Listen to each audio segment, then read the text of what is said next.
హరే కృష్ణ. ఈరోజు టమాటాలతో రసం చేయటం చూపిస్తాను. దీనికోసం టమాటాలు ఇలా పీల్ చేసేసుకుని ముక్కలు కోసుకోవాలి.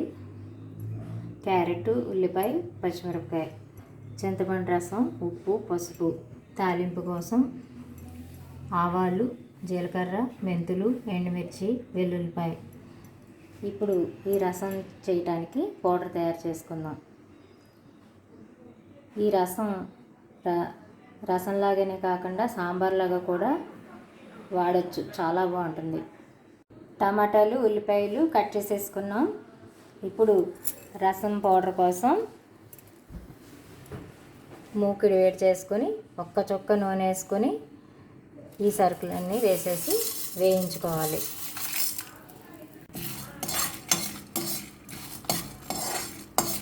ఇలా వేగించుకున్న పప్పుని చల్లారాక పౌడర్ చేసుకోవాలి. ఈలోపు పొయ్యి మీద గిన్నె పెట్టుకొని ఒక స్పూను నెయ్యి వేసుకొని వేడి చేసుకోవాలి. నెయ్యి కాగింది. ఇప్పుడు తాలింపు వేసేసుకుందాం. తాలింపు వేగింది. వెజిటబుల్స్ అన్నీ వేసేసుకుందాం. వీటితో పాటే సరిపడగా ఉప్పు, పసుపు వేసేసి మూత పెట్టి మగ్గనివ్వాలి. రసం పౌడర్ కోసం వేయించిన పప్పులు చల్లారినవి ఇప్పుడు మిక్సీలో పౌడర్ చేసుకుందాం. రసం పౌడర్ రెడీ అయింది. 10 మినిట్స్ తర్వాత టమాటా ముక్కలు బాగా మగ్గిని, క్యారెట్ కూడా ఉడికింది. ఇప్పుడు సరిపడగా చింతపండు పులుసు వేసేసుకోవాలి. నెక్స్ట్ రసం పౌడర్ కూడా యాడ్ చేసేసుకుని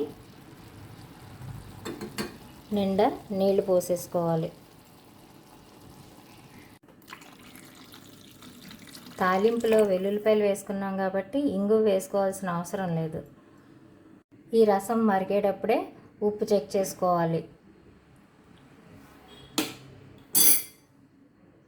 రసానికి ఎక్స్ట్రా ఫ్లేవర్ రావాలంటే వెల్లుల్లిపాయలు 2 చెత్త కొట్టేసి వేసుకొని బాగా మరగనిస్తే రసం మరిగిపోతుంది. కొత్తిమీర కూడా వేసేసుకున్నాం. మంచి గుమగుమ వాసనతో రసం రెడీ. మనం టమాటా రసం పెట్టుకున్నాము, అదే దీన్ని సాంబార్లా యూజ్ చేసుకోవాలంటే కూడా ఆనపకాయ, దోసకాయ, వెజిటబుల్స్ వేసుకొని ములక్కాడ అవి కూడా వేసుకొని ఇదే స్టైల్లో తయారు చేసుకోవచ్చు.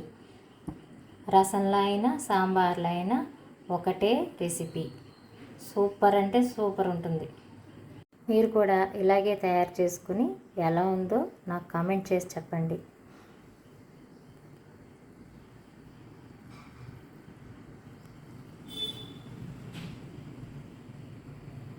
మరి అన్నంలోకి రసం ఒక్కదానితో తింటే ఏం బాగుంటుందండి. కాంబినేషన్గా ఆలూ ఫ్రై కూడా చేసుకుందాం.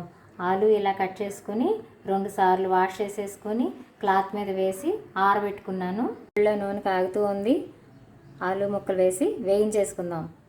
నూనెలో ముక్కలు వేసేసాక పెద్ద మంట పెట్టుకొని వేయించేసుకుందాం. పక్కనే రైస్ రెడీ అయిపోయింది. రసం కాగిపోయింది. ఫ్రై వేగిపోతూ ఉంది. ఆలు ఆల్మోస్ట్ వేగిపోయినాయి ముక్కలు. పచ్చిమిరపకాయలకి కోపం తగ్గిపోయింది, చిటపట్లు ఆగిపోయినాయి. ఇప్పుడు ఈ ముక్కల్ని వేరే గిన్నెలోకి షిఫ్ట్ చేసేసుకుందాం. ముక్కల్ని ఇలా గిన్నెలోకి తీసేసుకున్నాక మూకిళ్ళలోని వేరే గిన్నెలోకి మార్చేసుకోవాలి. నూనె మొత్తం తీసేసాక ముక్కల్ని ఇందులో వేసేసుకొని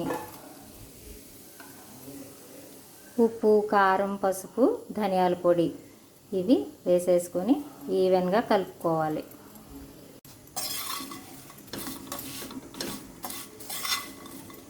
ఆలూ ఫ్రై రెడీ అయిపోయిందండి.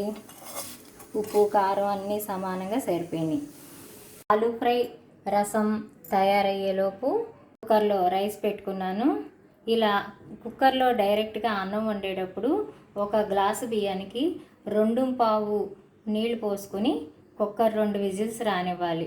విజిల్ తగ్గాక అప్పుడు ఈ అన్నాన్ని హాట్ బాక్స్లోకి తిరగబోసుకుంటే ఫ్రెష్గా ఎంతసేపు అయినా వేడిగా బాగుంటుంది.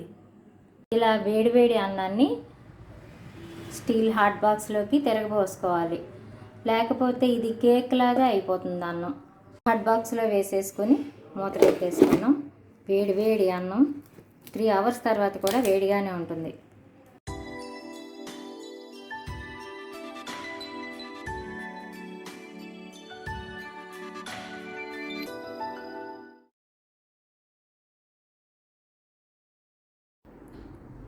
అన్నం, నెయ్యి, ఆలూ ఫ్రై, రసం, పెరుగు.